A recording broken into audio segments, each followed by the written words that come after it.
Vamos abrir então nossas Bíblias em Lucas 19. Vamos ler novamente o verso 10, para que sigamos memorizando esse verso.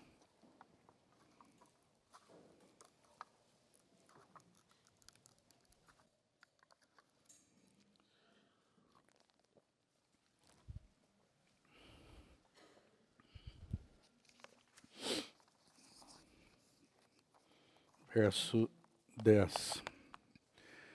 Porque o Filho do Homem veio buscar e salvar o perdido. Senhor, nos apresentamos juntos à Tua presença, aos Teus pés. Que privilégio maravilhoso Tua igreja tem de termos para nós, guardada nos nossos corações e experimentada na nossa prática, a Tua promessa de que quando 2 ou 3 se reúnem em Teu nome, Tu ali estás, no meio deles. Senhor, que maravilhoso nós podermos nos reunir com a garantia, se estamos debaixo da autoridade do Teu nome. Tu estás conosco. Muito obrigado. Com essa certeza, nós pedimos que o Senhor abra a Tua palavra para nós, que o Senhor ministre aos nossos corações, que o Senhor nos dê verdadeiramente espírito de sabedoria e de revelação, no pleno conhecimento de Cristo Jesus, o nosso Senhor. Nós queremos conhecê-lo mais, Senhor, e por conhecê-lo mais, Te amarmos mais, e nos rendermos mais, e Te seguirmos mais. Não permita que haja acomodação nos nossos corações. Não permita que haja mornidão nos nossos corações. Nós desejamos, Senhor, estarmos positivamente inquietos, de modo que não estejamos satisfeitos, porque Tu tens para nós muito mais, infinitamente mais, do que tudo que pedimos ou pensamos. Então, nossa súplica, e sabemos que Tu és poderoso para fazer mais, é que Tu fales conosco nessa noite. E em falando, que o Senhor transforme nossas vidas, nossos corações, julgue nossas vidas, lance luz. Ó Senhor, faz isso conosco. Nós Te suplicamos. Suplicamos toda a habilitação necessária. Aquilo que só Teu Espírito pode conceder a nós. Para que então, nesta noite, Tu tenhas Teu ganho, Tu tenhas Teu propósito para todos os que estão aqui, foram trazidos, atraídos por Ti. Tu tenhas obtido aquilo que está no Teu coração. Assim, confiados, nós oramos no doce nome do nosso amado Senhor Jesus. Amém. Nós temos então iniciado o Evangelho de Lucas e nessas últimas 2 reuniões que tivemos, nosso encargo foi olharmos um pouco para este servo, Lucas, para como o Senhor chamou Lucas, para como o Senhor forjou Lucas e o que o Senhor designou a Lucas, para que então ele, como instrumento de Deus, pudesse edificar a igreja de Deus com aquilo que o Senhor o confiou. Então, vimos muitas características que são muito importantes porque nos ajudam muito na nossa convicção pessoal e corporativa e no nosso relacionamento com o nosso Senhor. Porque nós podemos, irmãos, sermos lembrados de que o Senhor chamou cada um de nós aqui, especialmente num dado momento do tempo da sua vida e da minha, mais cedo ou mais tarde, em circunstâncias mais positivas ou mais negativas, nada disso importa. O que importa é o chamamento que foi direcionado ao seu coração e ao meu, e os nossos olhos foram abertos e nós fomos atraídos para Jesus. Então, o Senhor tomou tudo isso que Ele, na sua bondade, concedeu a você e a mim, e nos tornou, então, seus instrumentos úteis, parte do seu corpo, que é a igreja. Então, sendo assim, nós temos um grande privilégio e uma grande vocação. E nossa vocação máxima, mais sublime, é conhecermos e amarmos o nosso Senhor Jesus. É o conhecermos profundamente, é conhecermos cada característica dele e sermos realmente fascinados por ele, sermos atraídos por ele, empreendermos toda a nossa vida com razão por ele, para ele, porque nós não fomos criados para outra coisa. Agora, a todos nós isso foi esclarecido. Nós temos tantos homens aí nesse mundo que não têm convicção disso. E que então correm atrás de uma série de coisas nas suas vidas. E se dedicam e buscam com muita avidez por inúmeras coisas. Buscam dinheiro, buscam prazeres, buscam conquistas, buscam poder, enfim, os homens buscam uma série de coisas. Agora, graças ao Senhor, que eu e você tivemos os nossos olhos abertos.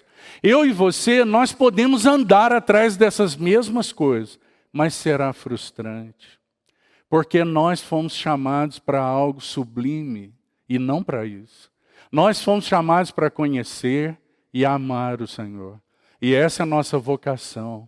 É aquela que o autor de Hebreus menciona, usando a expressão, considere atentamente, ele está usando uma expressão usada na astronomia, aqueles estudiosos das estrelas, que usam aquelas lunetas para poderem se aproximar bastante daquele astro que ele quer observar, e então ver características que ele não veria de outra maneira, senão estudando atentamente e se dedicando plenamente. Então o autor de Hebreus diz, considerai atentamente a Jesus, o autor e consumador da nossa fé. Que maravilhoso, porque essa é a nossa vocação.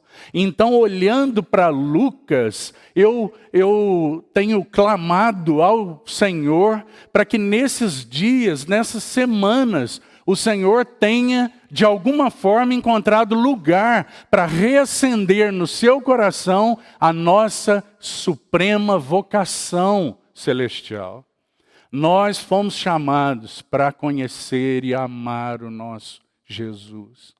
Agora, meu querido irmão, esse grande privilégio, ele significa que aqueles que já foram conquistados por Ele já nos encontrou, Ele já abriu nossos olhos, Ele já falou conosco, somos dele, salvos por Ele, para sempre dele.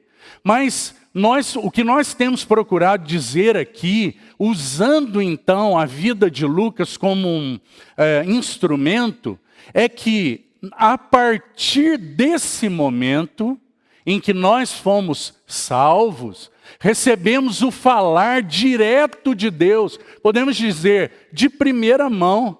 O Espírito de Deus veio a nós e nos encontrou nas nossas trevas. Então ele falou aos nossos corações. E nós fomos atraídos, salvos, graças ao Senhor. Mas, a partir daí, e é isso que nós temos procurado frisar aqui, que a partir do momento em que Ele nos encontrou, então agora Ele tem nos convidado. Vem e segue-me. Vem e vê. Vem para junto de mim, porque ele chamou aqueles que ele mesmo quis. Não é assim? Que maravilhoso, irmão, que privilégio. O Senhor do universo chamou os que ele quis, e ele quis você. Ah, que maravilhoso. Ele nos quis para ele. Então, seu convite é que a partir de agora, você não seja alguém que se relacione com ele de segunda, terceira, quarta mão. Mas você se relacione com ele diretamente. Nós vimos aqui no domingo pela manhã, nosso irmão nos lembrou, o perigo de nós nos relacionarmos inadequadamente com ele. Isso aconteceu com ninguém menos que Pedro. Pedro andou com ele, mas de alguma maneira Pedro o conheceu, foi impactado por ele. Quando ele foi preso, Pedro o seguiu. Algo no coração de Pedro estava ligado a ele. Mas Pedro o conheceu pouco nesse tempo. E quando Pedro foi confrontado, ele então disse: eu não conheço. Quando Pedro foi questionado, ele disse: eu não conheço. E então, a partir dali, porque o Senhor o buscou, ele foi desafiado a conhecer o Senhor intimamente. E a seguir conhecendo e amando. E lembre-se, meu irmão, é só isso que poderá cuidar de você nesses dias finais. Se nós não estivermos aprendendo a amar, a conhecer, e porque conhecemos, a amar o nosso Senhor, nós estaremos vulneráveis a distrações e a enganos nesses dias finais. Que o Senhor realmente nos ajude a entender o que aconteceu com Lucas e por que ele diz para nós: olha, eu procurei conhecê-lo e fazer a minha própria investigação. Então faça a sua investigação, irmão. Todos aqueles que investigaram positivamente, que investigaram para conhecer as belezas, todos foram cativados por ele e úteis para ele em 2000 anos de história da igreja. Que o Senhor encontre aqui nessa assembleia aqueles que querem fazer a sua autópsia. Aqueles que querem fazer um exame com os próprios olhos, que anelam conhecê-lo e prosseguir em conhecê-lo, porque tão certa como a alva, a vinda do Senhor é próxima.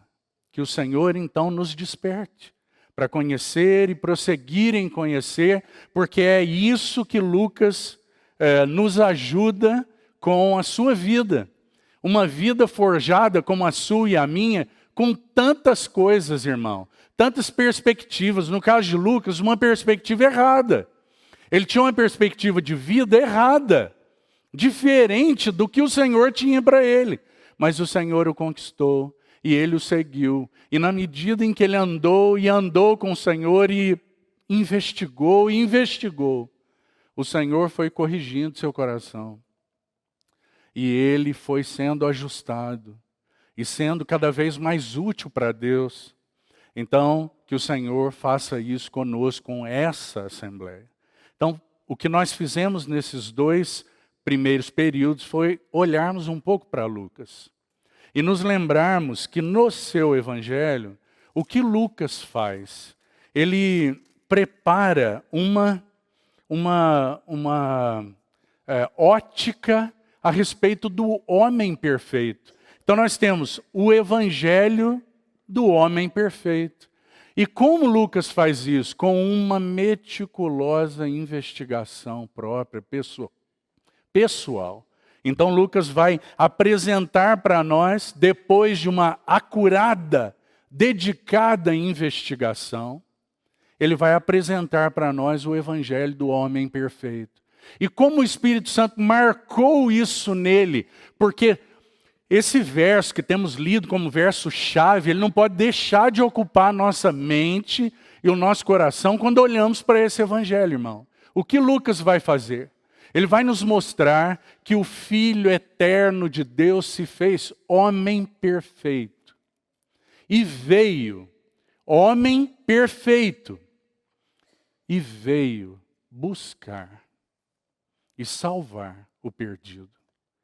Que lindo, que maravilhoso, como homem. Há uma figura relatada por um servo de Deus do passado, em que ele conta que o Senhor ministrou algo ao coração dele sobre a encarnação, enquanto na beira de uma praia, ele meditava nisso, e considerava e perguntava ao Senhor a respeito dessa obra maravilhosa de Deus na pessoa do seu Filho. Então ele olhava assim, tinha muitos passarinhos nessa praia. Então, aqueles muitos passarinhos, e ele jogava um pouco de comida, e os passarinhos ficavam ali, então ele chegava mais perto, e eles estavam ali, então ele chegava mais perto, mas quando ele se aproximava mesmo para ter um contato pessoal com eles, eles voavam. Então, o Senhor, ele perguntava ao Senhor a respeito desse assunto da encarnação. Então o Senhor ministrou ao coração dele assim, para que você tenha um relacionamento íntimo com esses passarinhos, só tem uma maneira: se você se tornar um passarinho como eles. Então ele teve o seu coração enchido por essa verdade, de que o Senhor, Deus eterno, soberano, cheio de glória, que não tem necessidade alguma, ele decidiu se aproximar. Mas ele não poderia se aproximar sem que nós nos afastássemos, porque a luz afasta as trevas. A luz, ela dissipa as trevas. E então o Senhor se encarnou. E se fez homem real, e se aproximou, e se identificou plenamente. E é isso que Lucas vai nos apresentar no seu evangelho.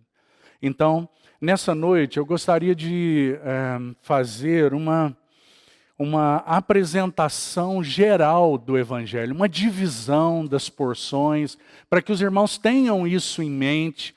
Nós cremos que isso significa muito, é importante para o nosso entendimento de tudo que o Senhor deseja nos trazer através do Evangelho de Lucas. Então vamos lá. A primeira coisa que vamos fazer é dividir o Evangelho em 3 grandes porções. 3 grandes porções. Elas retratam períodos históricos da vida do Senhor. Então nós temos uma primeira uma primeira porção, digamos assim, pequena do Evangelho, que relata um grande tempo cronológico desse homem. Então nós temos, a primeira seção, são os capítulos de 1 a 3. Os capítulos de 1 a 3 vão registrar para nós os primeiros 30 anos desse homem. Os capítulos de 1 a 3, primeira sessão, os primeiros 30 anos desse homem. Os capítulos de 4 a 9, até o verso 50. Capítulo 4 a 9, 50. Nós temos a segunda sessão. E essa segunda sessão vai registrar para nós um período de 3 anos desse homem. 3 anos de ministério. Esses anos em que o Senhor, esse homem, esteve envolvido com sua missão, com o seu serviço. 3 anos. Nesses 4 ou 5 capítulos.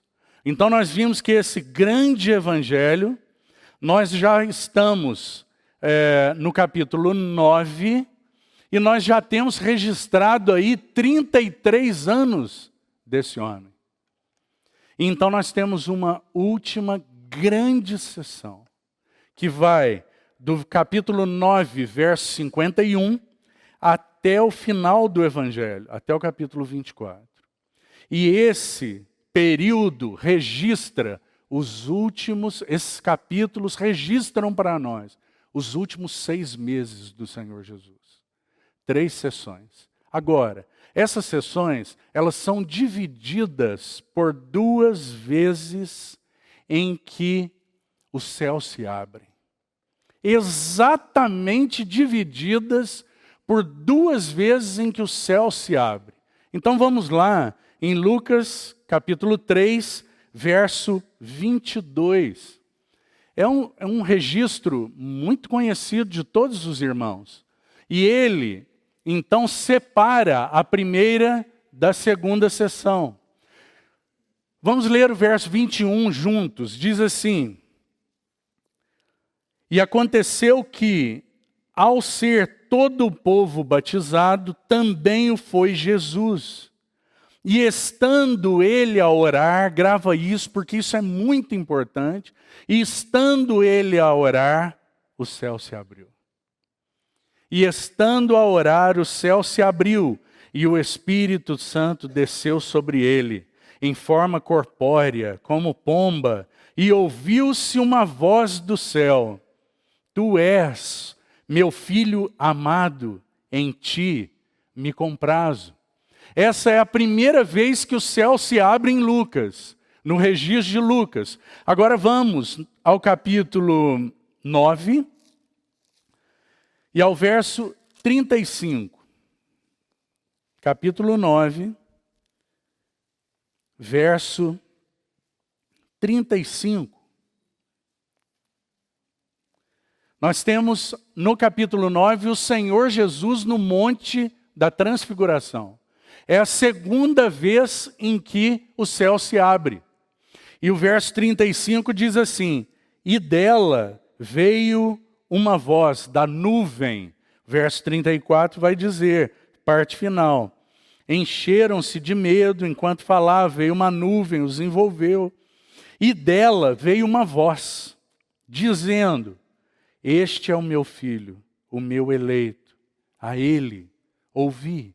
2 vezes que o céu se abre, dividindo o livro para nós em 3 partes. Que coisa maravilhosa, irmão.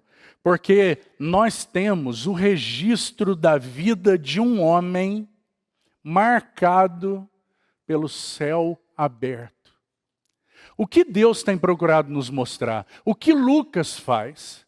Lucas procura nos ajudar a compreender que o propósito de Deus para o homem é um céu aberto.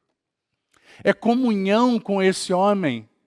Então o Senhor Jesus, o que nós estamos vendo aqui, o Senhor Jesus, esse homem, irmão, o céu estava fechado.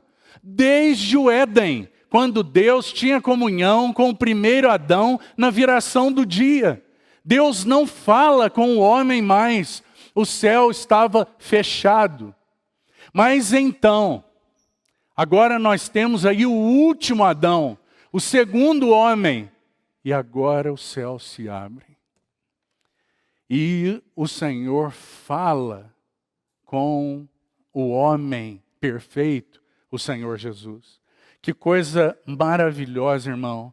Porque o Senhor tem procurado nos ajudar aqui através de Lucas, que há um chamamento sublime para você e para mim. Nós nos apresentarmos diante do Senhor, porque Ele abriu os céus para você e para mim, na pessoa do Senhor Jesus. E agora nós temos acesso direto a um céu aberto. Nós, quando nos reunimos como igreja, qual é o nosso privilégio? Céu aberto, irmão. Quando abrimos a palavra, qual é o nosso privilégio? Céu aberto. Por quê? Porque o céu se abriu para o nosso Salvador. E nele nós estamos então incluídos nesses que têm acesso à face de Deus. Que maravilhoso. que o Senhor realmente nos encoraje. Porque nós temos sido uma assembleia que tem clamado ao Senhor e precisamos seguir clamando. Senhor, mantém os céus abertos para mim, Senhor. Mas esse clamor individual, ele precisa crescer e ser ampliado. E nós sermos aqueles que têm um clamor corporativo. Senhor, dá-nos um céu aberto. Senhor, não fecha a tua palavra entre nós. Senhor, mantém uma porta aberta de revelação da tua palavra entre nós. Isso é céus abertos. Senhor, mantém os céus abertos para nós enquanto adoramos. Meu irmão, sabe qual é o propósito sobreexcelente da vida devocional? Sabe qual é o propósito mais sublime da vida de devoção? É termos um céu aberto sobre as nossas cabeças. Esse é o propósito mais excelente de uma vida devocional. Você observou que o verso que lemos, o verso 21, aí de Lucas 3, você observou que, parte final do verso 21, estando ele, o Senhor Jesus, a orar. Estando ele a orar. A vida devocional para a qual o homem foi resgatado na pessoa do Senhor Jesus, é para que nós tenhamos sobre nós um céu aberto. Abra comigo, por favor, em Apocalipse, capítulo 4, para eu fazer umas considerações sobre isso com os irmãos. Apocalipse, capítulo 4, é um capítulo muito importante do livro de Apocalipse.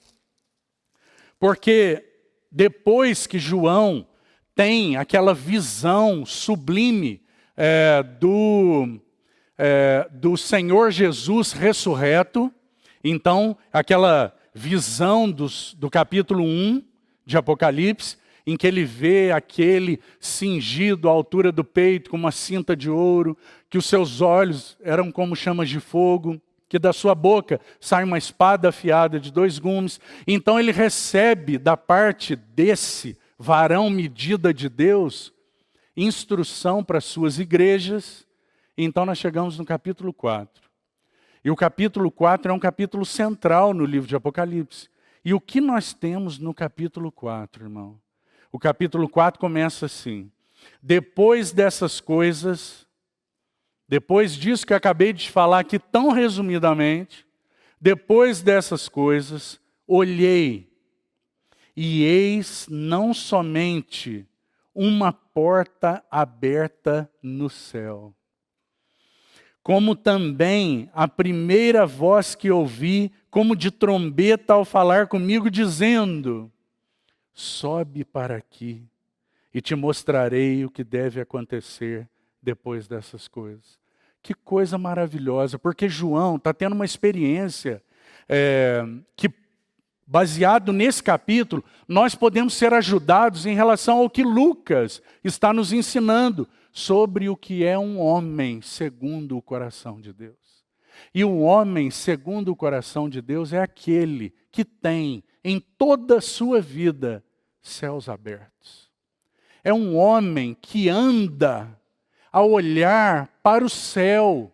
É um homem que é norteado pelo celestial, que recebe orientação do alto em tudo o que faz. Esse é o chamamento que nós recebemos. Então, eu queria destacar para você aí algumas coisas importantes, porque o que acontece com João aí, se você conhece o capítulo, é que ele é chamado para, então, por aquela porta aberta no céu, aquele céu aberto, e tem um convite para ele: vem cá, sobe para aqui. Vem para uma vida ascensional. Eu convido vocês para averiguarem, para se achegarem a mim, aos meus pés. Então João tem uma visão maravilhosa. E o que ele vê? Ele tem uma visão do trono de Deus. Então, o versículo 2 diz: imediatamente eu me achei em espírito, e eis armado no céu um trono. E no trono alguém sentado. E ele vai ver o aspecto desse que é o nosso Senhor Jesus assentado no trono. E aqui, meu irmão, essa vida marcada por um céu aberto, se nós conhecemos alguma coisa desse capítulo 4 aí, que pode nos ajudar em relação a isso, então eu queria destacar para você aí, que um céu aberto pelo Espírito. Primeiro, o Espírito tem se movido, gemido no seu coração e no meu, para que nós estejamos unidos a Ele, para termos os olhos no que é celestial. O Espírito geme no seu coração e no meu amado irmão, para que os seus olhos e os meus sejam erguidos e nós estejamos com os nossos olhos fixos nos céus. Por quê? Porque a face do nosso Deus não está fechada para nós, mas por causa do Filho amado, esta face está disponível para você e para mim. Então o bendito Espírito Santo geme e convida, sobe para aqui, dedique-se aqui, não perca tempo com isso, não perca tempo com aquilo. Preste atenção no que é prioridade. É assim que o Espírito tem nos chamado, como chamou João. Eu ouvi uma voz que me disse, sobe para aqui. Eu quero que você tenha uma vida mais madura. Eu quero que você avance e deixe as suas amarras do terreno e avance para o que é celestial. Eu quero que você caminhe, não olhando os buracos, os abismos, as coisas horríveis dessa terra, mas que você seja como aqueles beduínos que caminham seguindo as estrelas, porque eles não têm nada no deserto que possa servir como referencial. O referencial deles é o que está no céu, são as estrelas. Que lição, irmão, para você e para mim. Céu aberto. Os céus se abriram para o homem perfeito. E Ele, pela sua graça, tem mantido para a sua igreja céus abertos.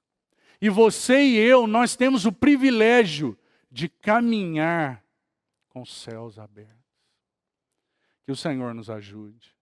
Porque muitas vezes, meu querido irmão, por causa da maneira que vivemos, das nossas coisas, a nossa percepção é de que muitas nuvens se colocaram entre nós e aquela refulgente luz do sol. Mas o sol continua lá. Ele continua lá. E que o Senhor, pela sua graça, possa ecoar no seu coração e no meu aquela voz. Sobe para aqui.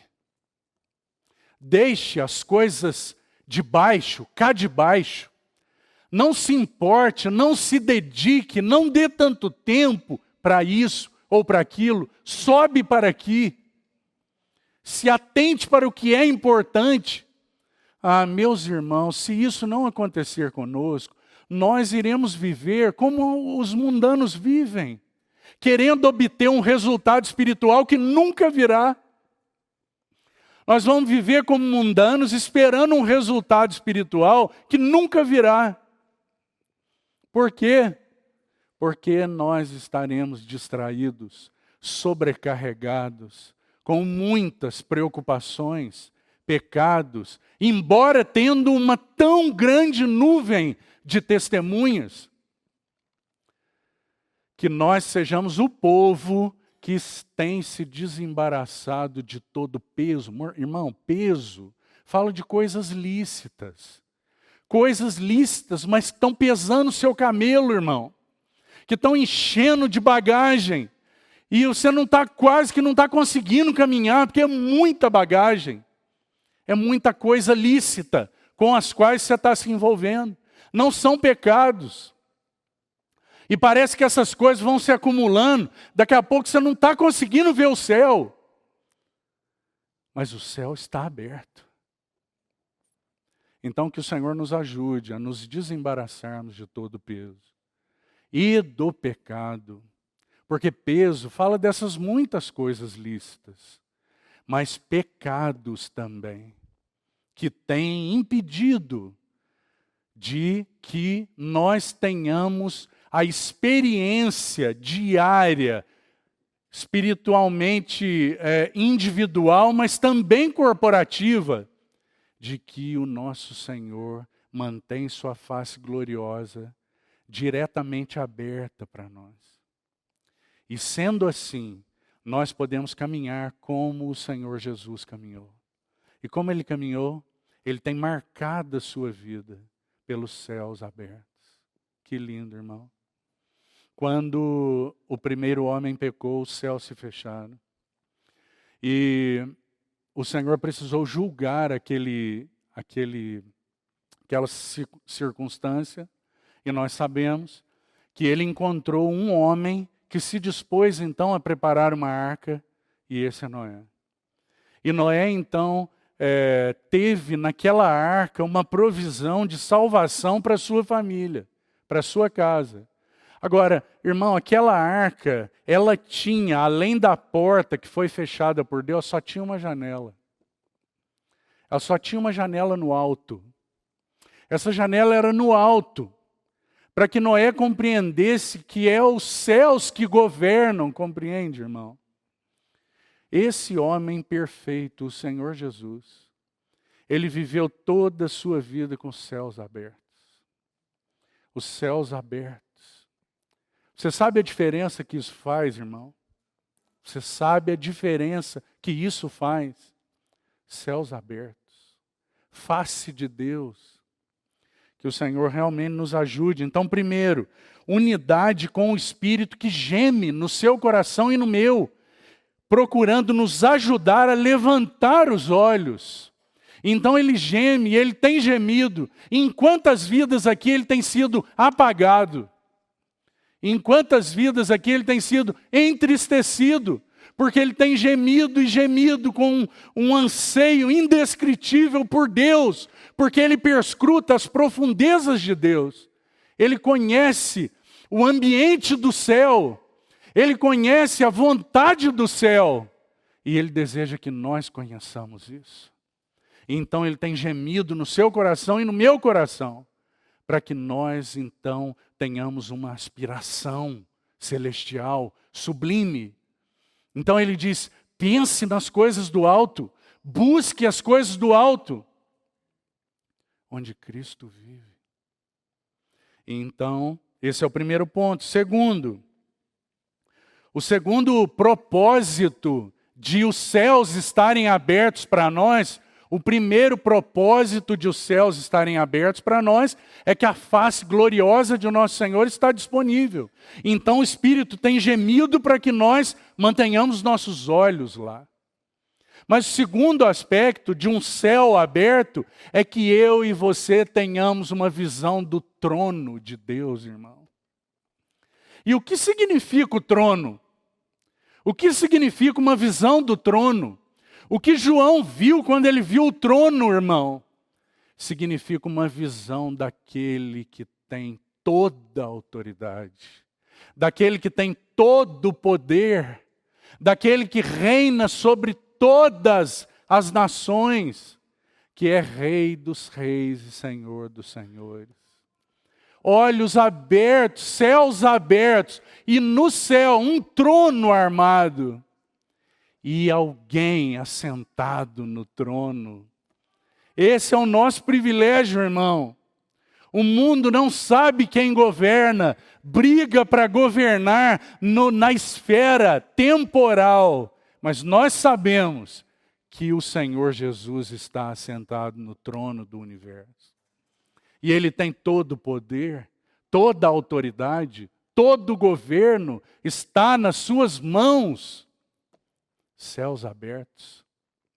Se nós não estivermos vendo isso, nós não veremos que nenhum fio de cabelo da sua cabeça cai sem que ele saiba. Nós não veremos que ninguém pode tocar na igreja de Deus e nos seus amados sem que ele saiba e até mesmo e principalmente permita. Nós não saberemos que as coisas não estão, aos nossos olhos, elas estão desgovernadas nessa esfera desse mundo, mas o Senhor não perde o controle de nada. Então nós viveremos seguros. Você vê isso, irmão? Você vê como o coração do Senhor Jesus era seguro? Você vê? Você vê porque ele pôde pegar uma bacia e se humilhar para lavar os pés dos seus discípulos? O João procura nos ajudar com aquilo.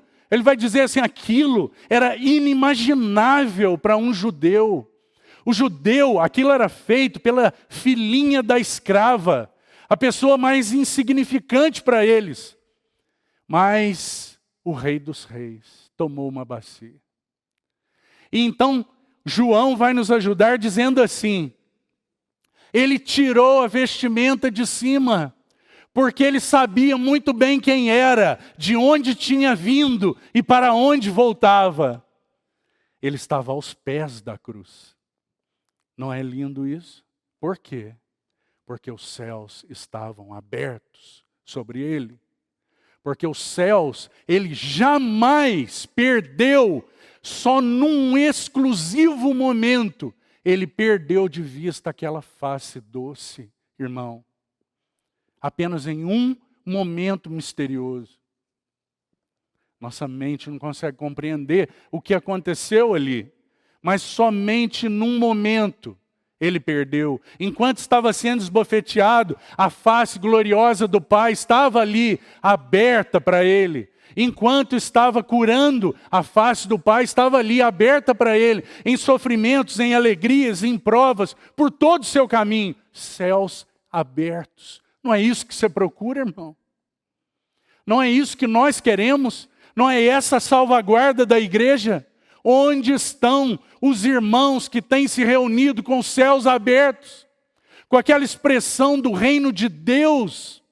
Com aquela atmosfera celestial? Com a presença de Deus? Onde estão? Essa tem sido nossa oração. E o Senhor tem nos concedido momentos preciosos de céus abertos. Mas você está satisfeito, irmão? Que o nosso coração não se acomode. Que nós desejemos mais e conhecê-lo e avançarmos em conhecê-lo. Céus abertos. Um anelo do Espírito que precisa ser unido ao seu anelo e mover você para deixar o terreno e se envolver, se dedicar ao que é celestial. Porque esse é o seu chamamento e o meu. Mas também um trono, uma visão renovada do trono de Deus, do governo de Deus. Nós não temos louvado ao Senhor e dito, Senhor, nós temos feito a Ti um trono de louvores. Toma teu lugar é de honra entre nós, é de primazia entre nós. Que o Senhor nos ajude, para que essa seja realmente nossa experiência. E todos os que estiverem reunidos possam estar vendo isso em tudo. Vendo isso nas orações. Um trono no nosso meio. Vendo isso nos louvores. Um trono no nosso meio. Não louvores para nos agradarem, mas louvores para o trono. Orações para aquele que está no trono. Compreende, irmão? É a isso que a igreja foi chamada. É para isso que nós nos reunimos. Esse é o nosso privilégio. E o terceiro aspecto, a glória de Deus manifestada naquele que está no trono.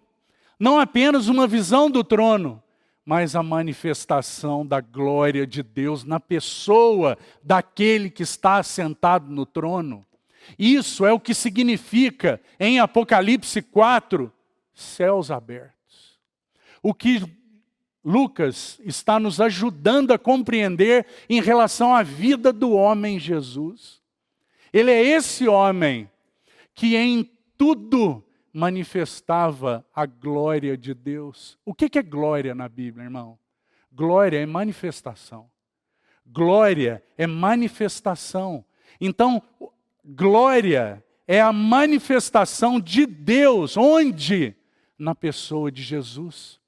Então, enquanto ele falava, ele manifestava a glória de Deus. Enquanto ele curava, ele manifestava a glória de Deus. Porque ele não fazia nada desconectado do trono, do céu aberto. Você vê isso, irmão?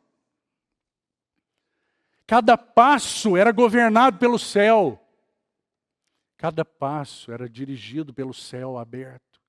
Agora, o grande encorajamento para você e para mim é que os céus estão abertos para nós.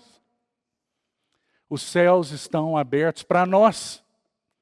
Para que através de nós, o Senhor possa manifestar aquilo que é celestial. E esses que têm ligação com o terreno, eles também têm agora ligação pelo Espírito, pela obra consumada do nosso Senhor, com o que é celestial. Então nós podemos manifestar o céu nas nossas casas. Que nossas casas sejam ambientes celestiais. Que nosso trabalho seja reconhecido por características que manifestem a glória do céu. Porque nós somos os celestiais.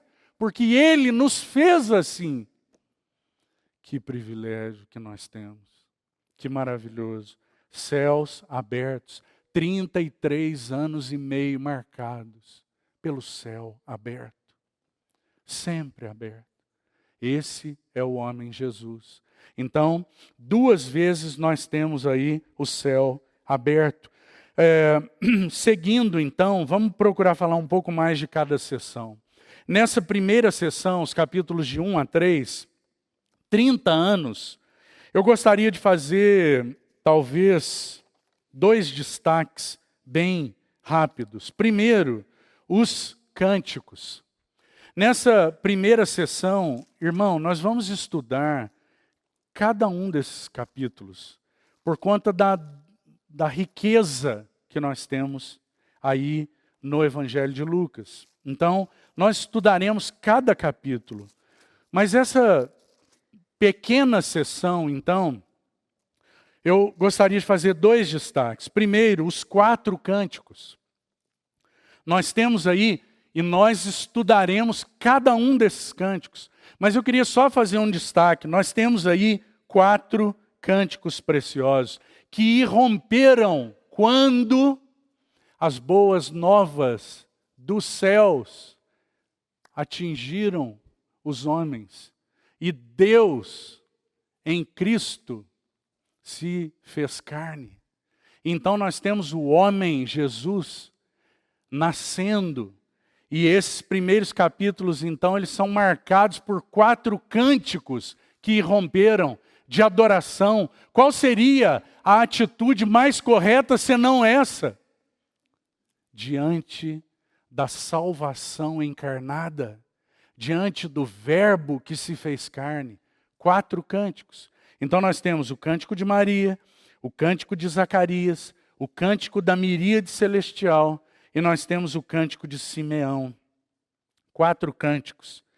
E esses cânticos, meus irmãos, eles têm aspectos muito maravilhosos, que serão então estudados, cada um deles. Não quero entrar em nada agora, porque nem temos tempo para isso.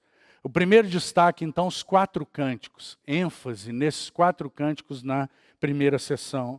Segundo destaque, a consciência messiânica do Senhor Jesus. E isso você vai encontrar no capítulo 2. Olhe comigo aí, capítulo 2, os versos de 41 a 52. Capítulo 2, versos de 41 a 52. O que está acontecendo aí, irmão? O Senhor Jesus, com 12 anos, os seus pais vieram então para aquelas comemorações em Jerusalém. Ele tinha 12 anos, é a idade que os meninos judeus realizam então o seu bar mitzvah. E ele vem para Jerusalém com seus pais, com 12 anos. Os meninos são, o que é isso? Eles são iniciados na lei apresentados como responsáveis diante de Deus pela lei e os princípios de Deus. Então esse menino é apresentado, agora com 12 anos. E já com 12 anos ele manifesta sua consciência messiânica. Esse menino com o seu coração cheio de zelo pelos negócios do seu pai. Então os versos aí de 41 a 52 vão manifestar isso para nós. E nós temos então o Senhor Jesus respondendo no verso 49 aos seus pais, dizendo assim: por que me procuráveis? Não sabíeis que me cumpria estar na casa de meu pai? Não sabiam vocês que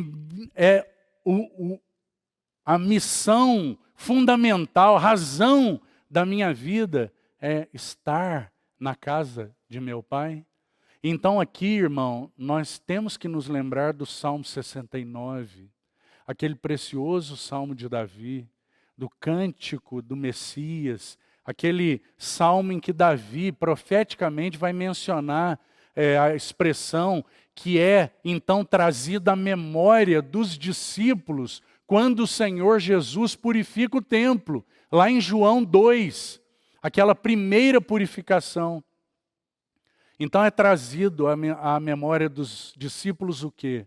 O zelo de tua casa me consumirá. O que nós temos aí? Nós temos um menino de 12 anos, cheio de zelo pelas coisas de Deus. Não é isso desafiador para nós? Você não se alegra quando nós chegamos aqui no domingo e tem alguns jovenzinhos aqui e ali orando ao Senhor pelo tempo de reunião? Se de alguma maneira nós não tocamos, mesmo que ainda tão palidamente, algo do zelo da casa de Deus me consumirá? Você não tem o seu coração despertado em relação a isso? O Senhor Jesus irromperam cânticos de adoração porque aquele menino nasceu. Aquela profecia mais importante da Bíblia, Isaías 7,14. A virgem conceberá e dará à luz um filho, e o seu nome será Emanuel, Deus conosco. Então nós temos o cumprimento, e irrompem 4 cânticos de adoração. Mas não só isso, esse menino ainda naqueles 30 anos anônimos, vamos dizer assim, porque nós só temos, através de Lucas, algo relatado desse período. Os outros evangelistas não. Os outros evangelistas vão relatar para nós a partir dos 30 anos. O nascimento e basicamente a partir dos 30 anos. Mas Lucas vai registrar para nós esse momento. 12 anos. Cheio de consciência messiânica. Ele sabia qual era a sua missão. E como homem, respondia aos céus abertos, mais do que a qualquer outra coisa. Não parece uma coisa curiosa? Nós vemos um menino, 12 anos, envolvido, tão envolvido e absorvido, que ele deu uma resposta para os pais que hoje seria difícil nós compreendermos, né? Às vezes nós chegamos a ter problema com alguns pais de jovens que reclamam de jovens que estão chegando um pouquinho mais tarde das reuniões.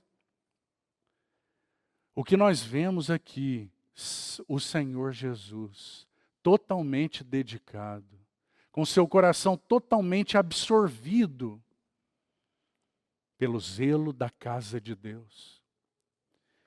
Esses, então, são 2 destaques da primeira sessão que gostaria de fazer. Mas vamos seguir, porque senão não consigo. A segunda sessão, os capítulos de 4 a 9. Um período de 3 anos. O que nós temos aí, irmão? Nós temos um homem servindo à luz da cruz. Nós temos um homem seguindo e servindo pelo caminho da cruz. Nós temos um homem em tudo o que fazia, absolutamente governado pelo princípio: nada faço de mim mesmo, nada faço para mim mesmo. Eu não vivo para mim mesmo, mas eu vivo para agradar. Eu vivo e falo baseado no que eu recebo.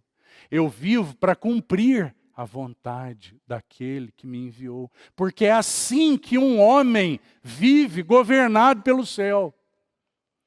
Todos os outros homens falharam. Todos os outros homens viveram governados pela terra, pelos seus próprios apetites, pelo seu ventre. Mas aqui nós estamos vendo um homem governado pelo céu. Aqui nós estamos vendo um homem que não viveu de si para si mesmo. Nós estamos vendo um homem que viveu totalmente dedicado ao seu Pai, em completa conexão com o céu, governado pelo céu, segundo o caminho da cruz. Não vivo eu para mim mesmo, mas eu vivo para o meu Pai, em completa dedicação ao meu Pai, em resposta plena à vontade do meu Pai. Eu não vim fazer a minha própria vontade, mas a vontade daquele que me enviou. O que ele está ensinando para nós, irmão? Como que um homem pode viver? Como que um homem deve viver? Qual é a maneira para a qual o homem foi criado? Viver governado pelo céu, cheio do Espírito, guiado pelo Espírito. Esse é o homem Jesus. Então nós temos um período de 3 anos em que esse homem vai para aqui, vai para ali, vai servir de muitas maneiras, e nós vamos ver características de oração inigualáveis. Lucas, como nenhum outro, vai mostrar para nós que esse homem é, primeiro, um homem de oração. Ele é um homem dedicado à vida de oração. Por quê? Porque essa é a maneira, por excelência, de um homem manter-se guiado pelo céu. Um homem de oração. Então Lucas vai nos mostrar que esse homem que andou segundo a luz da cruz, ele é um homem de oração. Mas não só isso, ele é um homem cheio do Espírito Santo. Então Lucas vai mencionar isso 9 vezes, irmão. Você vai ver 9 vezes nesse evangelho ele dizer: e Jesus cheio do Espírito. Quando ele vai ser levado para o deserto para ser tentado, diz assim: e Jesus cheio do Espírito foi conduzido ao deserto. Porque ele é um homem cheio do Espírito.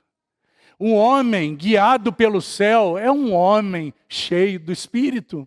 É por isso que o Senhor nos ajuda através de Paulo, inspirado pelo Espírito, dizendo para nós: enchei-vos do Espírito, andai no Espírito, e em nada vocês irão satisfazer a cobiça da carne. Vocês irão satisfazer os desejos da carne. Essa é a maneira de um homem ser genuinamente espiritual. O Senhor Jesus, um homem de oração, um homem cheio do Espírito. E terceiro, um homem que caminhava resolutamente para a cruz. Um homem que não se esquivava da cruz. Um homem que não temia a cruz. Mas um homem que manifestou no seu semblante uma resoluta e intrépida resolução de seguir para a cruz. Ah, como nós precisamos aprender, não é, irmão? Porque nós somos fujões. Nós fugimos da cruz. E o Senhor tem ajustado as circunstâncias para que eu e você tomemos a cruz, mas nós somos fujões. E muitas vezes a nossa vida passa e nós estamos caindo nos mesmos erros. Porque a luz da cruz brilha e ao invés de nos de clamarmos ao Senhor para que então ela possa agir sobre nós, quebrantando, levando ao arrependimento, pondo à morte o que é natural, fazendo, pois, morrer a nossa velha natureza. Não, nós nos afastamos e nos autopreservamos. E o resultado disso é que há um afastamento da face de Deus. E nós deixamos de ver o céu, porque nós passamos a caminhar olhando para a terra e olhando para nós mesmos. E essa é a nossa maior desgraça. Porque nós olhamos para o mundo e nós temos um retrato do que é uma geração, do que é a história humana daqueles que caminham olhando para si mesmos e para o que é terreno. Então qual é o retrato? O retrato é essa tragédia que nós estamos vendo, que parece que não tem limite. Parece que não tem limite. Cada vez que nós olhamos é uma aberração maior do que a outra. Por quê? Porque isso é aquela soma que o Apocalipse menciona para nós. É o homem na sua plenitude, é uma besta. Conforme aquilo que nós temos em Apocalipse. É o 666. Nós sabemos que o número 6 na Bíblia é o número do homem. Então o que nós temos naquela besta horrível descrita em Apocalipse? Nós temos o homem vivendo para si, olhando para si, vivendo desconectado do céu. Então nós vemos esse mundo desgraçado que está aí diante dos nossos olhos. Mas graças ao Senhor, porque há um povo que pode caminhar olhando para o céu, que pode caminhar com os céus abertos. E esses somos nós, porque o nosso amado Jesus, o último Adão, o segundo homem, ele caminhou com os céus abertos e consumou uma obra para garantir os céus abertos para todos aqueles que creem nele e que por ele, então, têm sido conduzidos a Deus. Que privilégio, meu irmão. Que maravilha.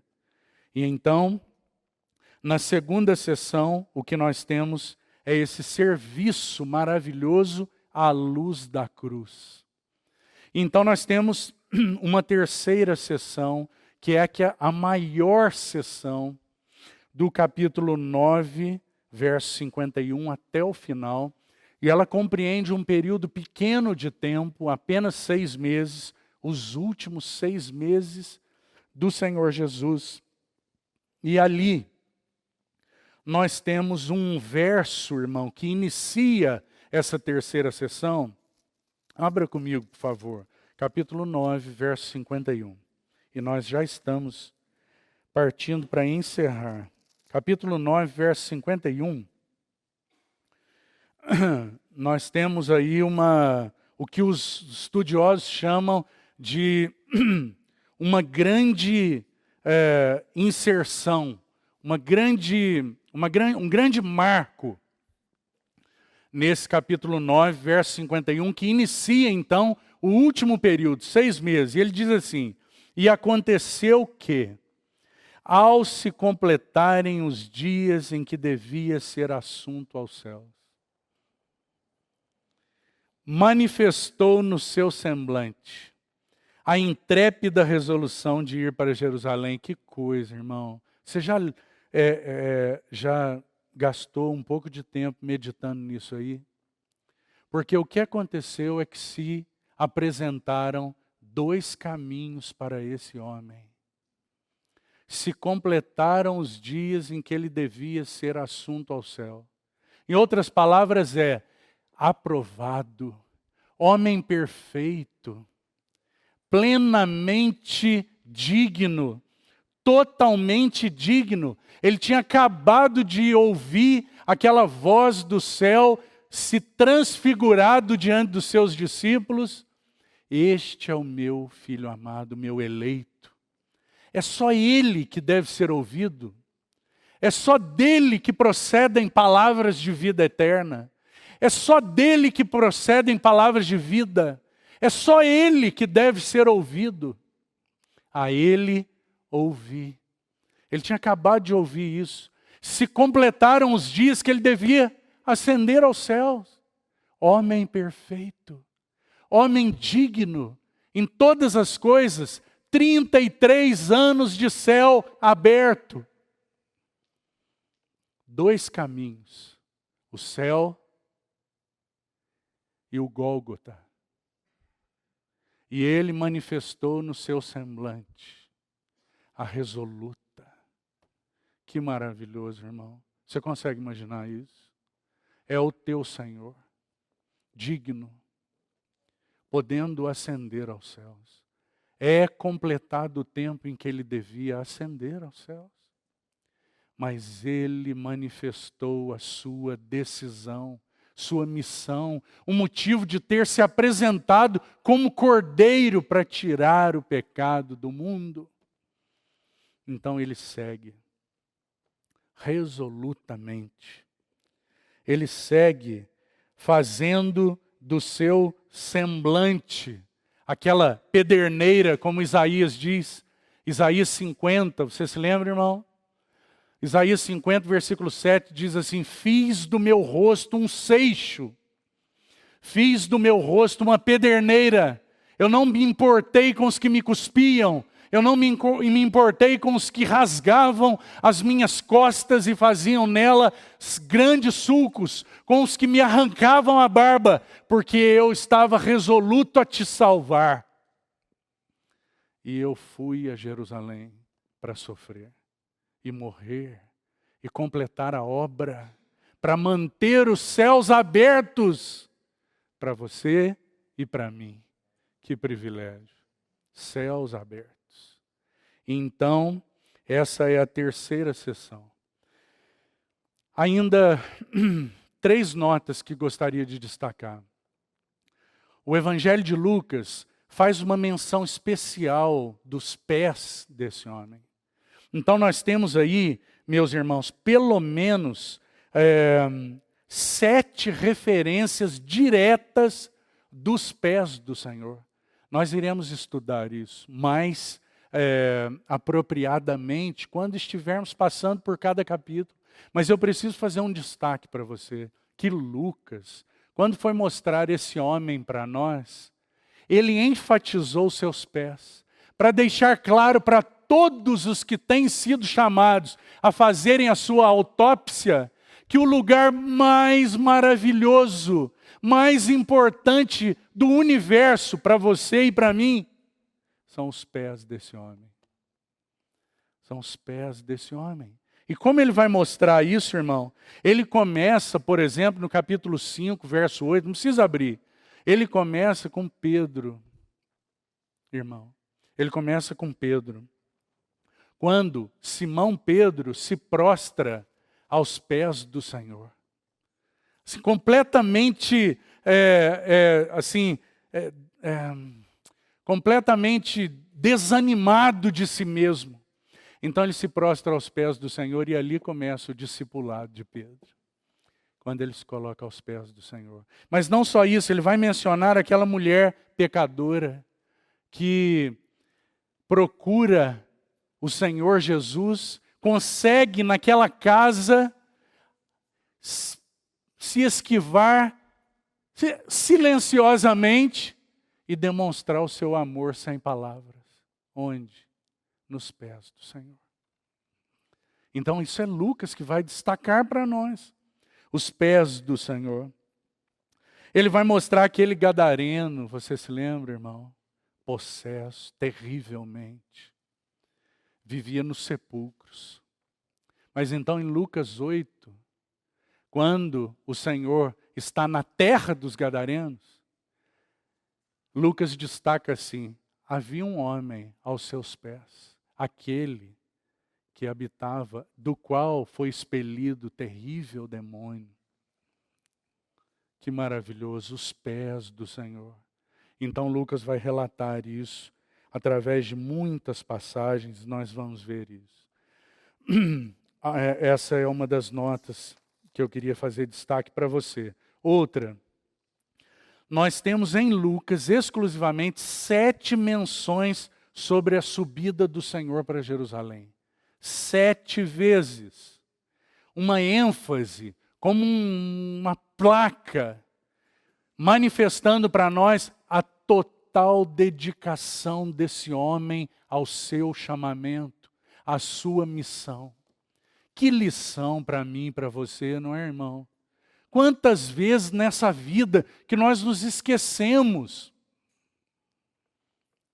a nossa vocação celestial.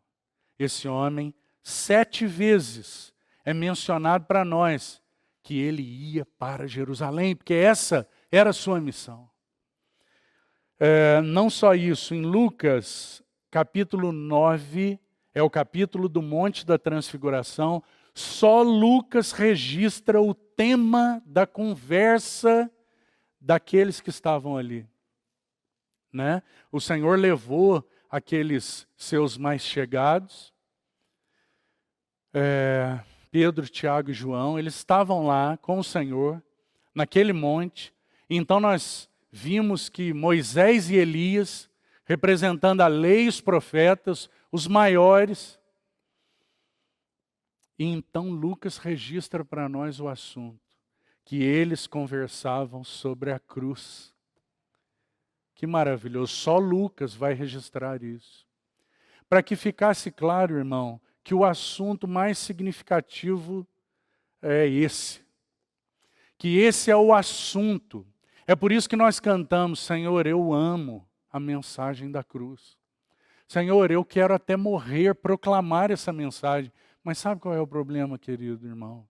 É que muitas vezes essa é uma canção de amor nos nossos lábios. Mas o mais significativo para Deus é que esta canção seja posta por obra. E que nós sejamos realmente aqueles que amam o caminho da cruz. Então Lucas vai mencionar o assunto.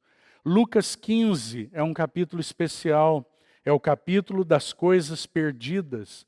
Nós temos publicanos e fariseus, escribas e fariseus. O Senhor fala para publicanos e pecadores, fala para escribas e fariseus, o capítulo das coisas perdidas. Nós iremos estudar com calma. E Lucas 24 é o capítulo das coisas abertas. Olhos abertos, túmulo aberto, entendimento aberto, céu aberto. Isso é Lucas 24. Então são 2 capítulos especiais dentro do evangelho que nós iremos estudar.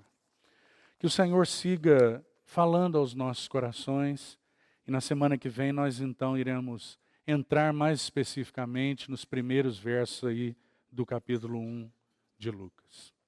Amém. Vamos agradecer ao Senhor. Senhor, graças te damos por tua palavra preciosa, cheia de luz. Lâmpada para os nossos pés é a tua palavra e luz para os nossos caminhos. Queremos guardar nos nossos corações a tua palavra para não pecarmos contra ti, Senhor. Porque a entrada, a revelação das tuas palavras dá entendimento, dá luz, dá sabedoria aos simples. Segue, Senhor Jesus, separando aquilo que não é teu nos nossos corações, nas nossas vidas, por meio da tua palavra preciosa. Assim te pedimos. Frutifica tua palavra nos nossos corações. Em nome de Jesus. Amém.